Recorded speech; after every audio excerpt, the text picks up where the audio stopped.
Bharat England మధ్య మొదటి test ఆసక్తికరంగా సాగుతోంది. టీమిండియా గట్టి లక్ష్యాన్ని నిర్దేశించిన దూకుడుగా ఆడే ఆతిథ్య జట్టును తేలికగా తీసుకోలేని పరిస్థితి. ఓవర్ నైట్ స్కోర్ 90 పరుగులు 2 వికెట్లతో రెండో ఇన్నింగ్స్ కొనసాగించిన టీమిండియా పంత్, రాహుల్ల అదిరే శతకాలతో 364 పరుగులు చేసింది. గిల్ జట్టు ఇంకా పెద్ద స్కోరే చేయాల్సింది, కానీ అనూహ్యంగా తడబడింది. కార్స్, టంగ్ చెరో 3 వికెట్లు పడగొట్టారు. భారత్ కు తొలి ఇన్నింగ్స్ లో 6 పరుగుల ఆధిక్యం లభించిన సంగతి తెలిసిందే. ఇక 371 పరుగుల లక్ష్యంతో బరిలోకి దిగిన ఇంగ్లాండ్ నాలుగో రోజు ఆట ముగిసే సమయానికి వికెట్ నష్టపోకుండా 21 పరుగులు చేసింది. క్రాలీ 12 పరుగులు, డకెట్ 9 పరుగులతో క్రీజ్ లో ఉన్నారు. ఇక నాలుగో రోజు ఆట ముగిసేసరికి 364 పరుగులకు భారత్ ఆల్అౌట్ అయింది. ఈ క్రమంలోనే తొలి ఇన్నింగ్స్ ఆధిక్యంతో అంటే 6 పరుగుల ఆధిక్యం కలుపుకొని ఇంగ్లాండ్ కు 371 పరుగుల టార్గెట్ ను నిర్దేశించింది భారత్. అనంతరం రెండో ఇన్నింగ్స్ ను మొదలుపెట్టిన ఇంగ్లాండ్ ఆట ముగిసేసరికి వికెట్ పడకుండా 21 పరుగులతో నిలిచింది. ఇంగ్లాండ్ విజయానికి ఇంకా 350 పరుగులు అవసరం. ఇంకా ఈ రోజు ఆట మిగిలి ఉండడంతో మ్యాచ్ ఫలితం తేలే అవకాశాలే ఎక్కువ. బౌలర్లు సమిష్టిగా రాణించడంపైనే టీమిండియా విజయావకాశాలు ఆధారపడి ఉన్నాయి.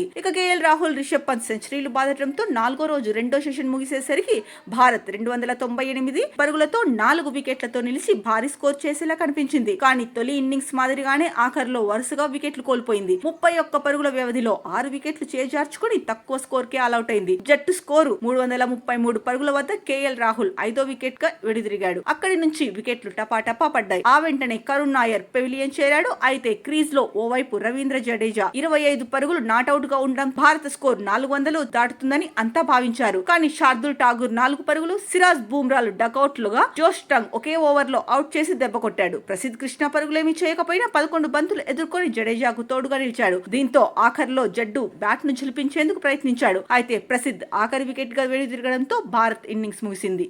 ఇంగ్లాండ్ బౌలర్లలో Brydon Carse 3, Josh Tongue 3, Bashir 2, Chris Woakes, Ben Stokes ఒక్కో వికెట్ పడగొట్టారు. తొలి ఇన్నింగ్స్ లో భారత్ 471, ఇంగ్లాండ్ 465 పరుగులకు ఆల్అౌట్ అయిన సంగతి తెలిసిందే. ఇక తొలి ఇన్నింగ్స్ లో 146 బంతుల్లో సెంచరీ చేసిన పంత్ రెండో ఇన్నింగ్స్ లో 130 బంతుల్లోనే 3 అంకెల స్కోర్ అందుకున్నాడు. ఈ క్రమంలోనే ఇంగ్లాండ్ లో ఒకే టెస్ట్ లో 2 ఇన్నింగ్స్ లో సెంచరీ చేసిన తొలి భారత ఆటగాడిగా పంత్ రికార్డు సృష్టించాడు.